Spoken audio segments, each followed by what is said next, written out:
I'm from Russian media. Let me ask you about our line from in Team Russia is Shipachev, Dadonov, Panarin. Could you compare this line with your line in Chicago, Kane, Panarin, and Anisimov? Yeah, for sure. You know, it seemed like they had some success there in the World Championships this season, and it seems like they've gotten off to a pretty good start in the exhibition games as well. So I didn't know too much about the other two guys until I started, you know, paying attention a little bit closely in the World Championships. But you know, obviously Panarin had a great World Championships. It seems like he's in mid-season form already this year. So it's good to keep an eye on those guys and see how they're doing. And you know, I guess it's a little bit similar to our line where they move the puck pretty well and they've been producing offensively. So we'll keep an eye on them and you know, hopefully see them do well until they play us. Did you see highlights of yesterday's game, Russia-Canada? Yeah, I watched the game. Your opinion about this game, about Team Russia and the World Cup?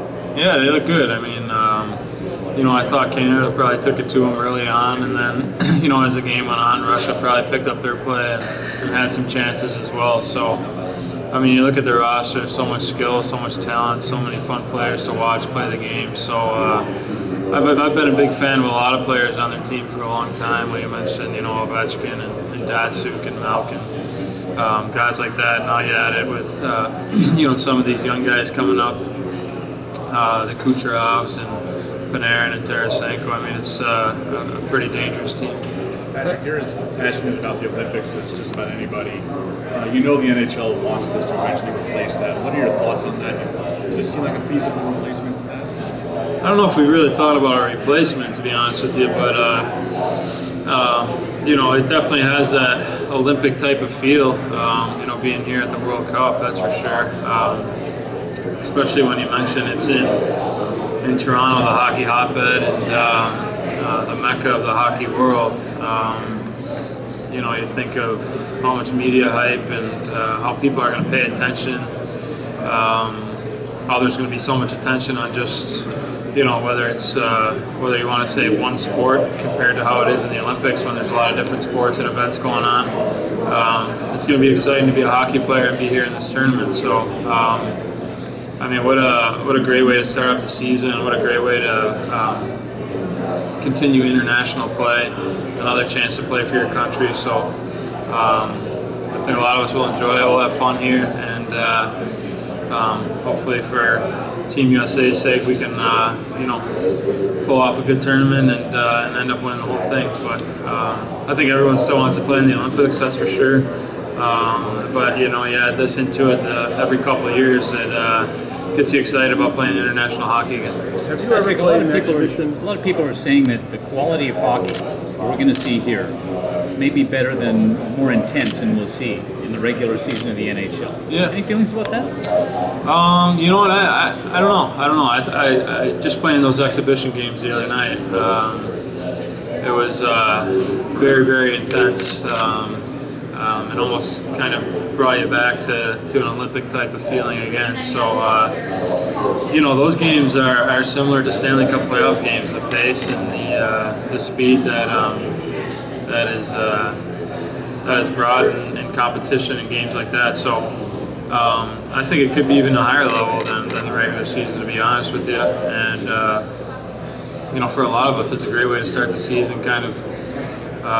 You know, get into it right away. Canada, USA, a couple exhibition games back to back. It was pretty fast. I think everyone kind of had the same reaction after it, and how fast it was, how intense it was, some of the hits and extracurriculars after the whistle, different things like that. So it had an intense playoff type of feeling to those games, even though they were exhibitions. So it'd be interesting to see what it's like in the round robin here. This is the longest off season you've had in 5 years. I mean, how refreshed do you feel, and how ready were you to get this started, given how long you've waited? Yeah, I feel good. You know, excited about starting the season.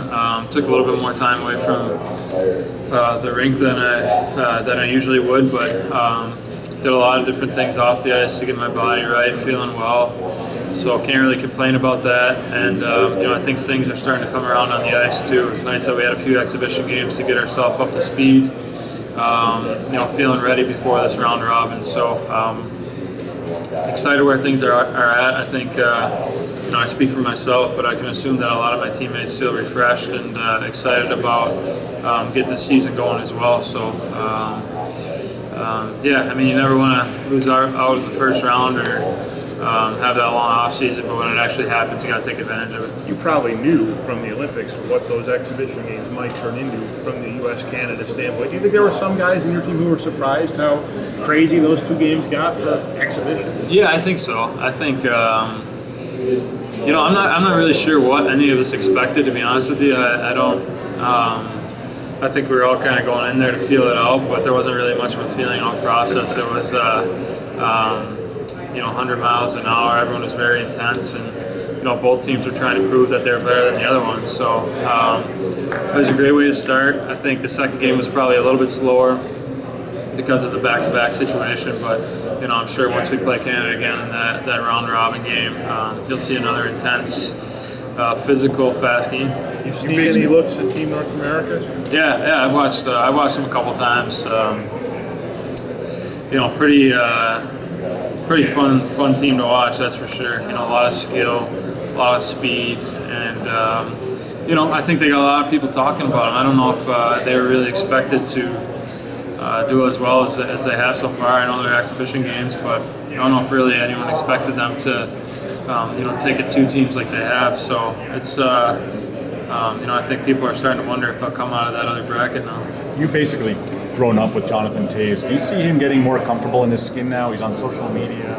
He's speaking out for causes. He's encouraging people to eat healthy and proselytizing to his teammates. Do you sense that he's kind of feels more comfortable doing that these days? Yeah, it's funny to see. I don't know if he was ever really into the social media stuff, and now I'm not really on it much. But coming to work out and stuff, everyone will be like, "You see what Taser posted?" Things like that. So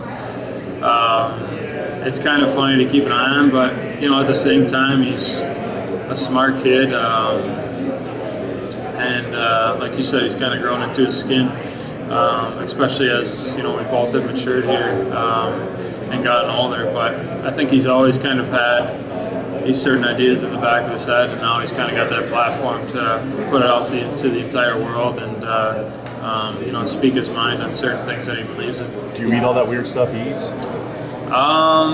It's funny. I think the thing about Johnny is he does something and everyone kind of thinks it's weird at first, and then you find yourself a little bit later kind of doing the same thing he's doing. So I give the Blackhawks a lot of credit. I give him a lot of credit. A lot of other guys that are into that nutrition and eating healthy. I think we've all gotten into that more and more as time has gone on. But the Blackhawks do a good job of whether it's setting up certain meals or having certain supplements that we should be taking to keep us fresh and feeling good as we possibly can. You guys have been considered young stars, you and Taze. Is it kind of weird to think now you're closer to 30 than 20? Yeah. I mean, it's scary for sure. It's one of those things.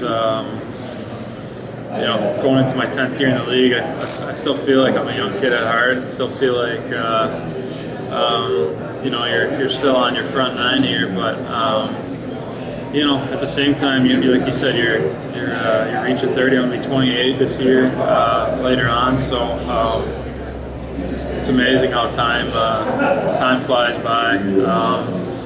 But I think there's still a lot left in the tank. There's still a great team in front of us with the Blackhawks. There's still great opportunities like playing in this World Cup event. But now it's at the point where you really want to take advantage of them and play well, because you don't know how many opportunities like this you have left. Hopefully a few more, but at the same time you really want to take advantage of them. You've been in the Olympics and such. I mean, what's it like to play in an event like this 90 minutes from home? Yeah, it's going to be great. Family coming down, a few friends. But at the same time, like you said, it's an easy commute for them. It's an hour and a half drive up, so they'll be all the games, enjoying practices, certain things like that. I'll be able to go out to eat with them and hang out with them. So it will be fun to kind of hang out with my family and my friends. But at the same time, it's you're here on business. You're here to take care of a job, and at the same time, hang out with your teammates and bond with them as well. So it's nice that it's close to home. It's nice that it's in Toronto. That's you know, great for me and the people that are close to me. So I'm sure they'll have fun watching the games and coming up and being part of different events. Doing a piece on what's likely a #1 pick. Do you feel kinship with the other #1s, so-called #1 club when you see them? You guys have a little unspoken bond, maybe? A little bit, yeah, I think so. You know, I think once that happens to you, it's something you can never take away from someone. So when you see all the #1 picks in the last little while here, last 10 or 12 years, all of them are impact players in the NHL. So it's amazing to see these young kids coming in now and how good they are, how effective they are right off the bat. Whether it's your first pick, second pick, I mean, these guys are top 5 picks. They have a chance to play in the league the next year, which is something that was kind of unheard of 10 years ago. So, but at the same time, I think, like you said, you see these guys, you kind of share different experiences from your draft day, whatever it may be, and like kind of have that unspoken bond. Patrick,